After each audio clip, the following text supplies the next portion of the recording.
నిజామాబాద్ జిల్లా ఎడపల్లి మండలం జానకంపేట గ్రామంలో అగ్ని ప్రమాదం సంభవించింది.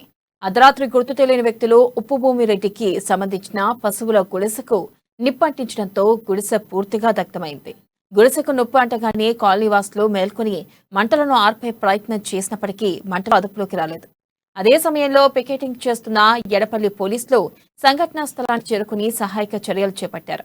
విషయం తెలుసుకున్న ఫైర్ సిబ్బంది ఘటనా స్థలానికి చేరుకుని మంటలను అదుపు చేశారు. గుర్తు తెలియని వ్యక్తులు నిప్పంటించడంతో తన గుడిసెలో ఉన్న పశువుల దానా, కట్టెలు, ఇతర వస్తువులు కాలి బూడిదయ్యాయని బాధితులు భూమిరెడ్డి చెప్పారు. సుమారు 1 లక్ష రూపాయల నష్టం వాటిల్లిందని వాపోయాడు.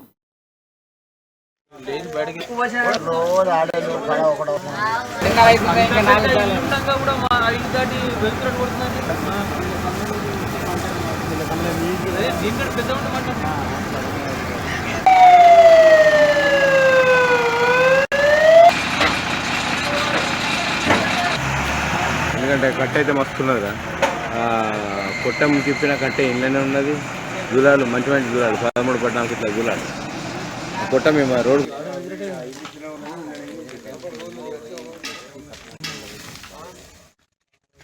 మంచిగా